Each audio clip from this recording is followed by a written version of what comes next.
Hello, everybody. Let's get into this. Participation trophy is horrible, and here's why. I don't. My opinion is that they should not be given to kids ever. It should be about, okay, cool. Did you win? Sweet, you get the award. Did you lose? Cool, you get nothing, because that's how life works.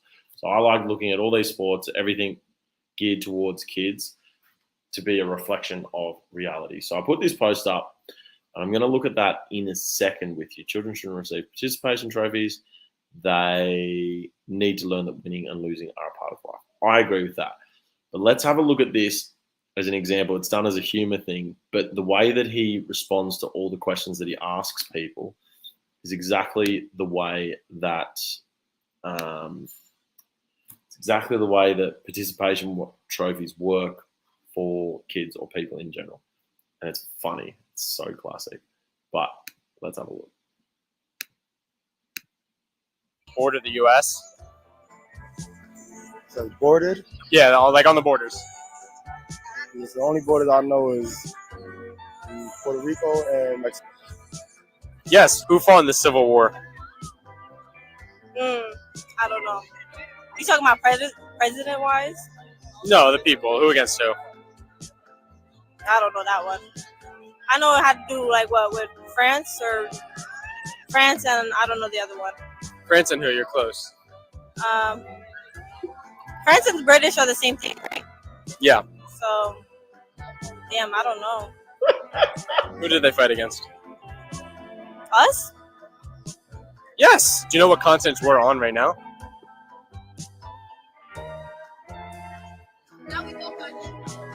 Do you know who fought in the Civil War? Who fought in the Civil War?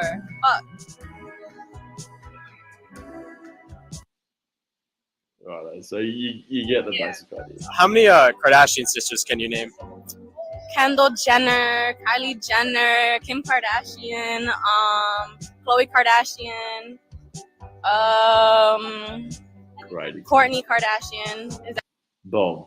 Right. So this is a brilliant example of the idiocy and where people's focus is as a result of being told that they don't need to achieve or be amazing at anything to actually get anywhere in life.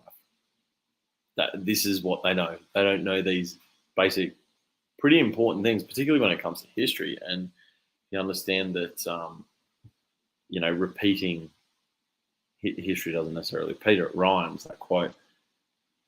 And that they've got no idea of some of these basic foundational things about which make up the fabric of their country.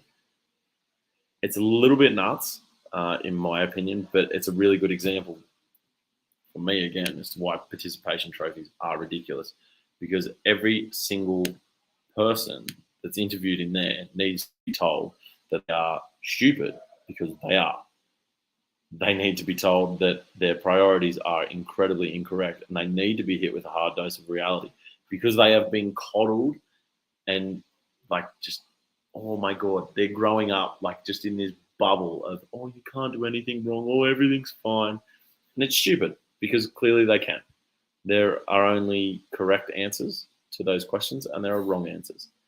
And they're wrong the whole time. But I love what he does, because he says, yes, you're correct. It's exactly the same way a participation trophy works.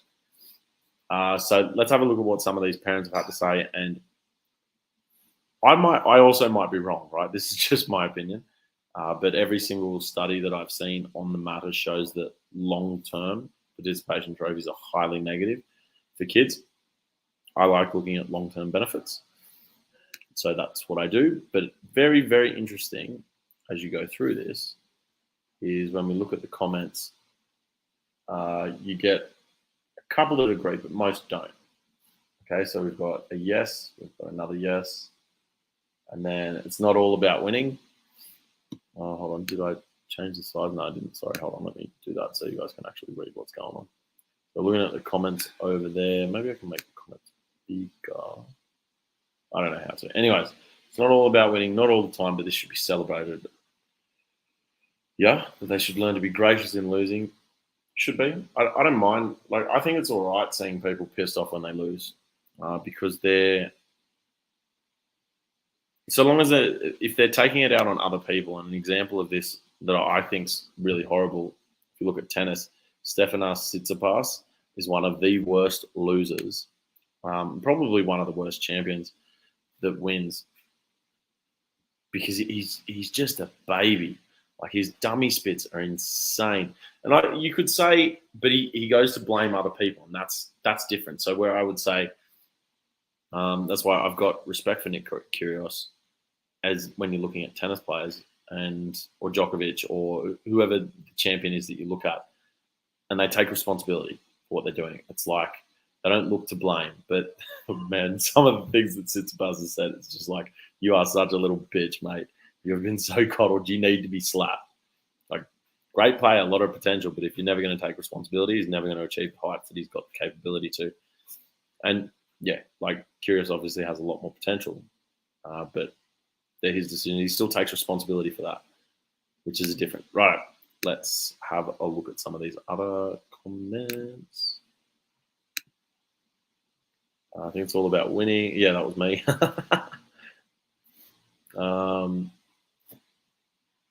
No places for second. Yeah, this one probably annoyed me a bit. What about special needs kids who never get a win?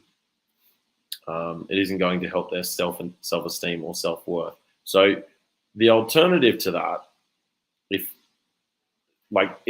it's not going to help their self-esteem or self-worth by rewarding them when they do well, the argument has to be it's going to help their self-esteem and self-worth by rewarding them when they do poorly.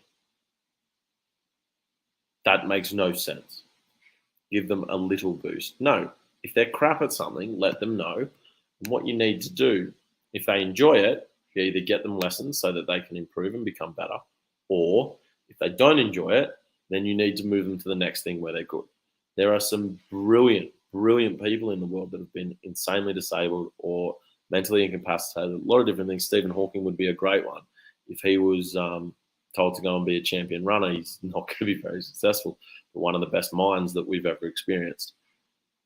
Not because he was told, oh, yeah, no, it's all right, you're doing really well, yada. No, he knew he was crap at those things. He found something that he was good at because he had clear measurements of things he was good at and bad at, and he went and focused on the things he was good at.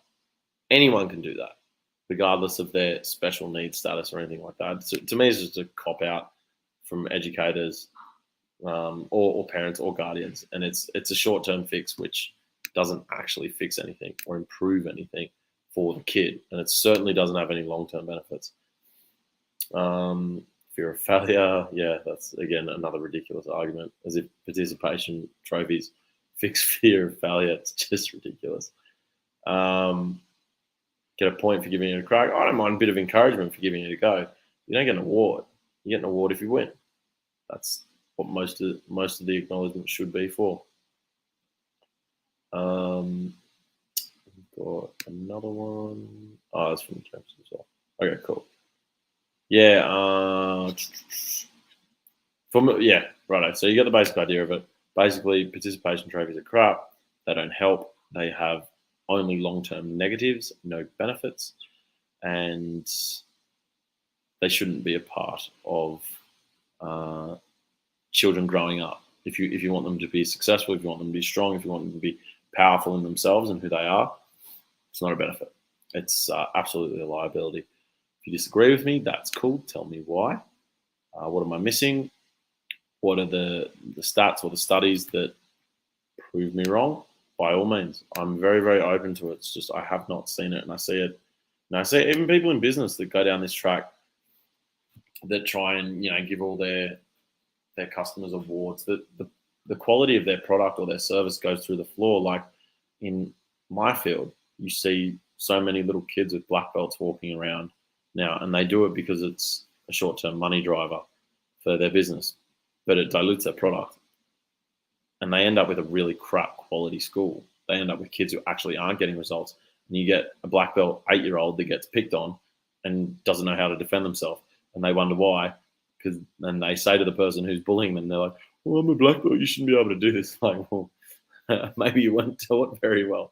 Like, what are you talking about? It's got to be about results. And when it just isn't anymore, it's big problems, in my opinion. Open to being proven wrong. So if you disagree with me, tell me why. If you agree with me and you want your kids to sort of do some of the things that I'm teaching, check out the comments. There's a link in there, and get them to do my course, because I reward effort and I reward progress, and that's what my programs are about. And that's why they produce such strong results in kids.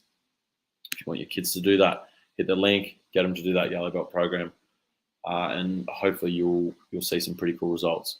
If your kid has been coddled a bit and has been given all these participation trophies and doesn't have a huge sense of confidence or willingness to try new things, it's even more important that you get them to do a program like that. It doesn't have to be with me.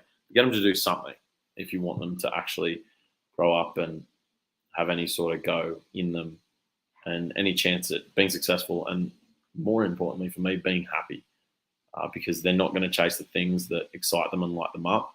They don't have the self-belief and confidence to do it.